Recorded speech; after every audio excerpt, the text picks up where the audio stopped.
JK Stewart Creative here on the 8th night of the Poetry Night. And of course, we're really happy because we have out-of-town guest poets. And you're looking at Tina Maria Borgstèn. Borgstèn. Thank you so much, Tina. I know you as Tibu, and we're going to get into that. I'm going to want you to tell us where that name comes from.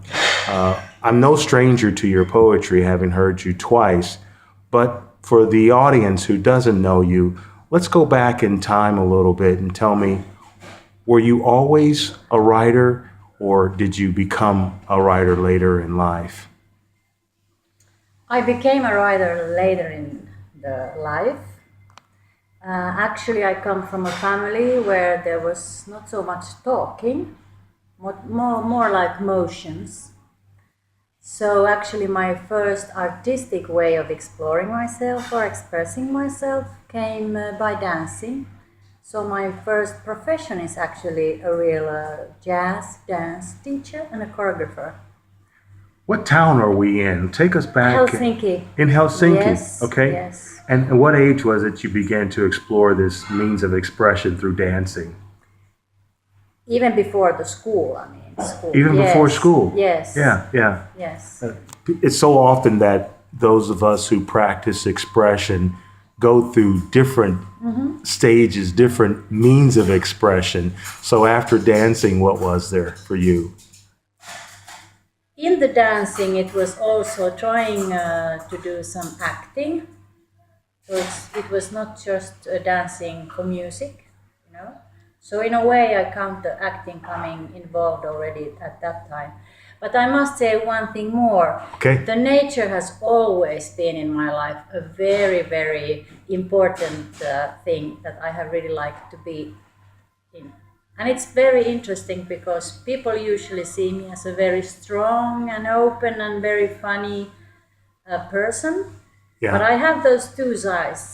So actually, I love to be on my own. Yeah. I love the forest, and I feel that inside of me, if in a philosophical way, if we're talking about my artistic life, Okay.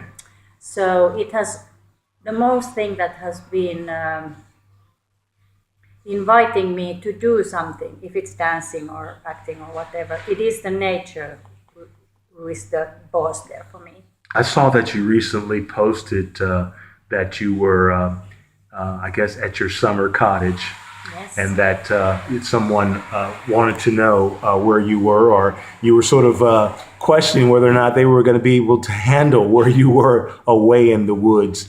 Is that something that is common in your life, that you have to alert people to the fact that when you withdraw into the woods, it's really deep into the woods?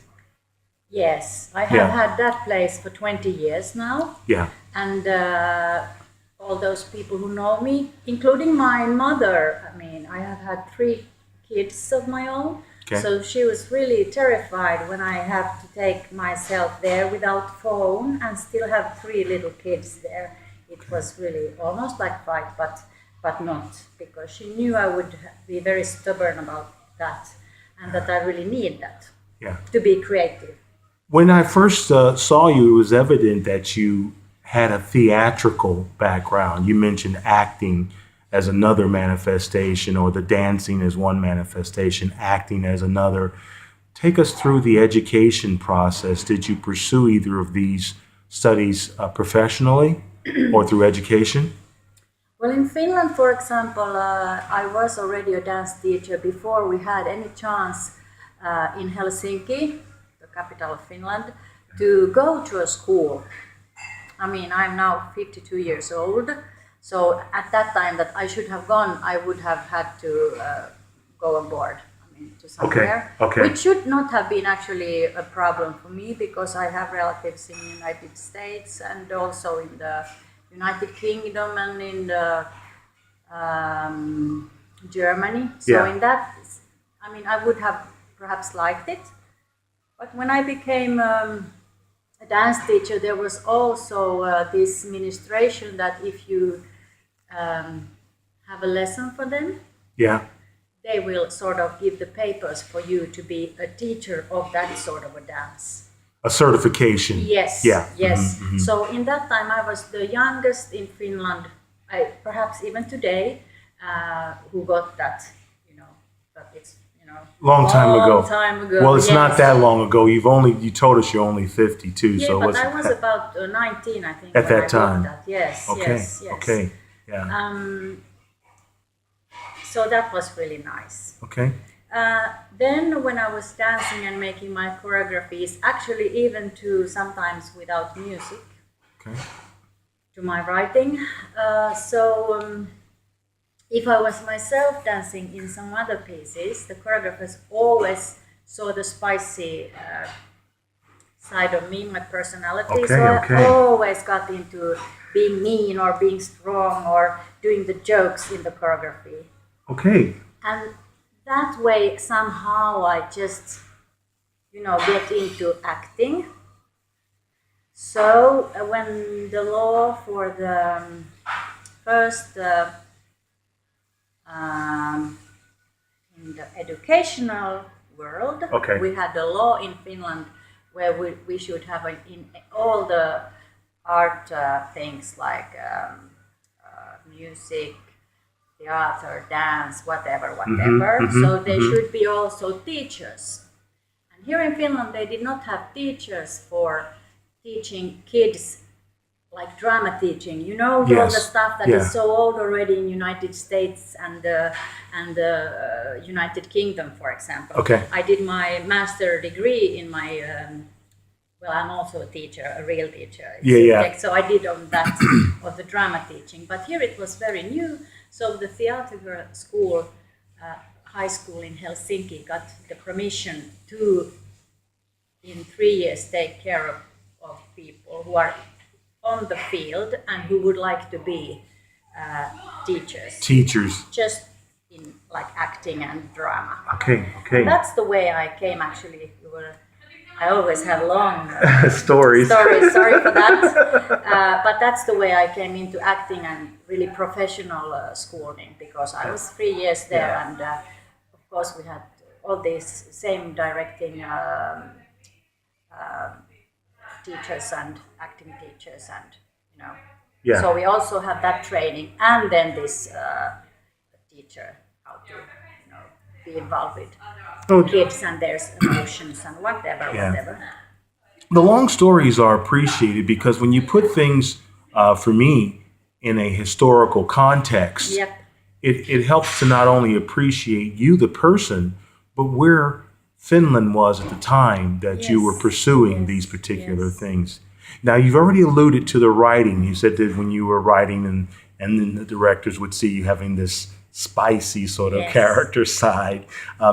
Take us back, and where along that pathway had you begun to write, particularly poetry, or was it prose? My first poetry that I do remember is when I have been about 8-9 years old. And why I remember that is because I put it on stage as a dancing thing. Okay. So I was here in Finland, we have this very big old dance festival in Kuopio Tanssia Soi, Kuopio Dance and Plays, I suppose. Okay. So I was invited there because they thought it was very special for a little girl, to do that. So I did it. So that's why I remember doing this. Okay. Yes, as a little girl is the poem. Was that a character you just mentioned? You said you remember. No. Okay. No, but it was a solo for myself. Okay. Doing that. So from there, I think I have been writing actually also plays and novels. But what I want to say comes in a form. It's actually not a form, but I like short and without drama. Okay. When I write. Hold on for a second. We're going to come back to Tina and let her give us an example of one of these short sayings, shorter than prose, shorter than a play. We'll be back. We're back with Tibu, and this is JK Stewart Creative. Of course, this is the 8th session of the poetry night here at Cafe ZamZam. We're actually at Cafe ZamZam. Nina is somewhere getting ready for this evening. We'll start at 6, but this is before time. And here at Poetry Nights, we encourage people to do poetry in whatever language they want to. I'm an English speaker, and just because I'm only unilingual, there's a term for you, unilingual, doesn't mean that people can't do poetry in Finnish, in Swedish, in Arabic, whatever language. And so we're about to listen to Tibu give us a selection of one of her poems, and she's going to do it in Swedish. In Swedish, yes. Okay. En självständig ö. Jag är som en liten ö med krokiga barrträd, släta berg, lav och mossa, lingonris. Jag är som andra självständiga öar mitt i havet och kan storma och glittra eller stå alldeles still. Jag är för att finnas mellan havet och himmel. Jag är färdig för att du ska hitta fram till mig. One of the things that I found myself pleased with is whether or not I understand the particular words being used. The rhythm in the delivery itself begins to suggest something to me. And since poetry usually is about suggestion anyway, it's not so important that I don't understand every meaning, but to deal with the feelings. Now, that does not necessarily mean that you have to say, yeah, I agree with you on that. Well, But I do agree, but Okay. I must say, I'm a writer coming into poetry from feelings, and poetry, very many of poetry, I mean, when you look in the history, they are more like the rhythm. Mm-hmm. So I know there is a rhythm, of course, but I never studied the rhythm, and I never even correct my writings because there is not a rhythm. Once I was in Kokkola, almost up in, not Lapland, but whatever, and there was a very old man in the library where I had a chance to read some of my poems in Finnish, and he came to me and said, "You know, girl, I like what you were giving us, but it had nothing to do with poetry, because it did not have the rhythm." And I was like, thank you very much that you still liked it, because yes, I know there is not the, yeah. But it was really nice for him to come and say that. I do agree. Here at Poetry Nights, one of my inspirations, well, two of my inspirations come from different arenas. One is poetry from a learned profession, from that of the university, where I did study iambic pentameter, structure, stanzas, things of that nature. But then along in the 90s came spoken word, Yes. which was divorced from the academic approach to poetry. And so now I embrace both aspects. The poetry that I do and that a lot of people do is intended to be performed. So it may not adhere to the principles of old poetry per se. You incorporate performance very well in your poetry. Does your theater background influence your poetry or one or the other? Well, hard to say, because even when I start to read, it's not a theatrical thing for me. It's that I search the feeling inside of me when I start. Actually, it's that easy. All the other tricks or whatever is coming. It just comes. All the emotions are coming. If I just know that, in this poetry, I was very jealous or whatever, I just take that. It's not there, but so that's how I work from in out in a way. Okay. But it might Yeah. be. It's very difficult for myself to say, you know. Well, you're not supposed to analyze yourself anyway. So, Yes. yeah. Talking about analytical, I have a tendency to really boast about people who I admire. And while I was corresponding with you, I was carrying on about how much I enjoyed. And although that was authentic, sometimes for Finns, it can be a little bit over the top. Tell me, do you recognize yourself as being worthy of considering yourself a poet, a writer, or is it something you're still aspiring to be? Well, life is for me the thing that I want to treasure for most. So for me to be something big or something that people know or be in the magazines or whatever, that's nothing for me because I have been so close there. I have done some theatrical thing and I have been on TV in programs and I have been in films. So it's a sort of chose for me. I have chosen not to be. So this is more like inner talking, getting it out. So I mean, no, I don't. I mean, if You I don't look dance for it- fame or fortune. No, huh? no, no. Yeah. Actually, I don't. I would not want to have that. Yeah. It's easy for me to be open because it's just you and me. Yeah, You know. yeah. But I'm actually, as I was telling you Yeah. about my real me. Yeah. I think it's very important to treasure that. So I'm not of those that could be a good person. Okay. Okay. I'll take that modesty. Yeah, I really mean it. But and no, I know you're genuine with it because when you tempered me by saying no, I am not a celebrity. I'm just a girl who was raised by, I think you said, your father on a farm Yes. and things of that nature. Yeah. I want to go into a final aspect of this talk with you and talk about some of the other ways that you've marketed or some of the ways you've marketed your poetry. What are some of these cards that we have before us here? Can you tell us a little bit about them? Well, about I think it's 6 years ago, one person wanted me to do not a painting, but what is it when you have on the wall? Well, an Was- artwork that okay, okay. there was should not be just my sort of text, my poem, but that I should do it with something, you know. A border. Yep.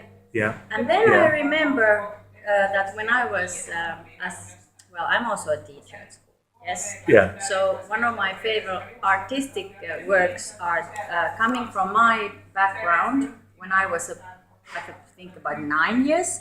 My teacher in school wanted us to do a big tree, our dream tree, with magazines, but without the saucers. Okay. So just, I mean, like wrapping and doing and then put it on the, you know. And somehow that came to me that because I don't think I can paint, my children also always loves when I paint, they laugh. Yeah. And I think it's nice that they do that. So in a way, I suppose I can, you know, because then they remember the things that I'm trying to learn. But never mind. So I made a poetry exhibition for children and it was really surprising me. Actually, none of my other works has been so that has surprised myself so much Okay. as that first exhibition, because when it was in one library, the next one wanted it, and it really went almost 1 year around without me getting any penny, of course, because I was, whoa, really, you want it? Of course you can get it, you know, and they tried to fix which car or which bus or you know, whatever. And then somebody said to me also, why not start with some cards or writing paper and whatever. So now I have them in 3, you know, languages, and you know they are really actually very popular. English, Finnish, and And Swedish. Swedish. Okay. Yes, Okay. Very good. So that is something that I do. Yeah. And then I do some if people get married or, you know, somebody has birthday, 60 years birthday, they contact me and say, they tell about the person and then I write the poem and then I usually send which part you like. So I a little bit know what sort of a not actually the person is, but the giver, what sort of taste she has, Okay. or he. And then when the poem is ready, I usually do 3 different illustrations for that, Okay. and then they Very can good. pick which one they want. Personalized poetry by Tibu. Yes, really. Yes. Very good. Yeah. In closing, is there something that you would like to share with us that I may have not touched on? And again, it's not because you're a celebrity. It's I'm teasing you. Just because anything that you were ready to share that you thought I was going to ask you about and I didn't ask you about. No. What I would like to say, because this is more like me being a teacher, Okay. is please take your children to all sort of artistic exhibitions and things. I feel that it's people who have children in the age that they should see so much as possible. I think it's soon it's just some families that take the time, and I think it's very important because it's almost like putting a seed inside of you. I mean, it can take 20 years to that guy who wants to read. So come on, who cares if that 20 years takes the time? But to find something for his life. We all live in this world, and I do believe that all artistic things makes the world much more interesting, if not beautiful, but much more. Much more interesting. Yes. Yeah. Well, case in point, here it is. You've traveled from Helsinki here to Akenes. Not your first time in Akenes, No. sharing your poetry. Yeah. Actually, I think it's. I have had my exhibition actually here. I have not the one for children. I have had 2 for children and 2 for adults. Okay. So one of them was here in the Karelia a few years ago. Okay. But being on stage or whatever, I think it's my 5th or 6th time here. I know I first saw you at Bukkalaset back Yes. November 2016, Yes. and then again most recently at Karelia. Yes. Yeah. So it's always an honor to see you, and I hope I can entice you to keep coming back. Well, I will at least come to Bukkalaset again. It's Bukkalaset again. Yes. No, Yeah. poetry night. Yeah. Nonetheless, Well, when you work as a teacher, sometimes your schedule is dictated. yes, and I can be really tired because I give them also everything I have to give. So I usually, for my other artistic work, my life is scheduled like that way that I do the teaching work and then I write every Saturday and Sunday. Well, The whole yeah. summer I'm like a really wild You're wild. woman. Yeah. Just go. How did I get you out of the woods to come here? Well, my 2 daughters is actually the reason they needed me because they moved flats, Okay. so I had to be at home to help them. To help them move. Okay. Yeah. Well, I'm glad it moved you here. Give me your It's a name. pleasure. Your name again. Tibu Borgstèn. Thank you. It's been an honor. Oh, for me too. Bye now.